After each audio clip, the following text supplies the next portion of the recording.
Hi friends, welcome back to my YouTube channel. ನಾನಿವತ್ತೊಂದು ಮಹಾಭಾರತದ ಒಂದು ಕೊನೆಯ ಭಾಗವನ್ನು ವಿವರಿಸಬೇಕು ಅಂತ ಇದ್ದೀನಿ. ಈ ಜಗತ್ತಲ್ಲಿ ಎಲ್ಲರೂ ಸ್ವರ್ಗಕ್ಕೆ ಹೋಗಬೇಕು, ನರಕಕ್ಕೆ ಹೋಗಬೇಕು ಅಂತೆಲ್ಲ ಅಂದ್ಕೊಳ್ತೀವಿ. ಅಂತ ಮಹಾಭಾರತದಲ್ಲಿ ಅಷ್ಟು ಪುಣ್ಯವಂತರಾದ ಅರ್ಜುನ, ಭೀಮ, ನಕಲ ಸಹದೇವು, ದ್ರೌಪದಿ ಅಂಥವ್ರೆ ಸ್ವರ್ಗಕ್ಕೆ ಹೋದ್ರೋ ನರಕಕ್ಕೆ ಹೋದ್ರೋ ಗೊತ್ತಿಲ್ಲ.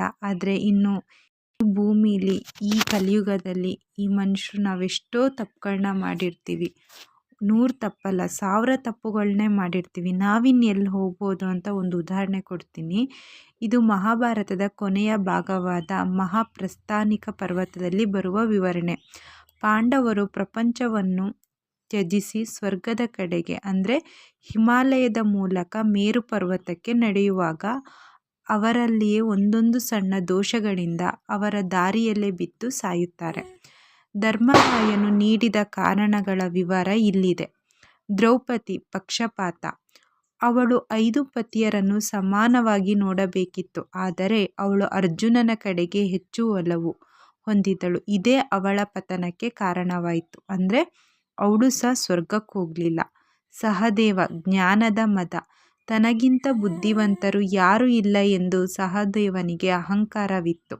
ನಕುಲ ಸೌಂದರ್ಯದ ಮದ.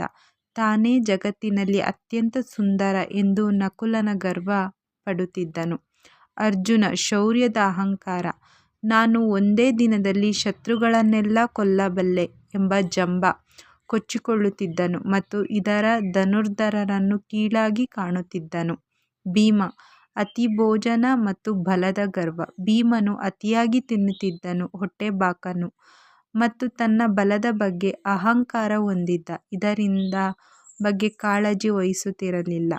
ಧರ್ಮರಾಯನ ವಿಶೇಷತೆ. ಧರ್ಮರಾಯನು ಎಂದಿಗೂ ಧರ್ಮವನ್ನು ಬಿಡದ ಕಾರಣ ಅವನು ಮಾತ್ರ ಸಾಯದೆ ಮಾನವ ದೇಹದೊಂದಿಗೆ ಸ್ವರ್ಗದ ಬಾಗಿಲಿಗೆ ತಲುಪಿದನು. ಅವನ ಜೊತೆಗೆ ಕೊನೆಯವರೆಗೂ ಬಂದಿದ್ದು ನಾಯಿ, ವಾಸ್ತವವಾಗಿ ಯಮಧರ್ಮರಾಯನಾಗಿದ್ದನು.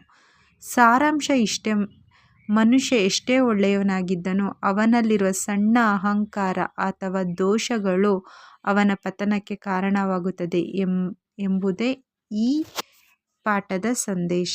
ಈ ವಿಡಿಯೋ ನಿಮಗೆ ಇಷ್ಟ ಆಗಿದ್ದರೆ ಲೈಕ್ ಮಾಡಿ, ಶೇರ್ ಮಾಡಿ, ಹಾಗೆ ಪ್ಲೀಸ್ ಚಾನಲ್ನ ಸಬ್ಸ್ಕ್ರೈಬ್ ಮಾಡಿ. Thank you.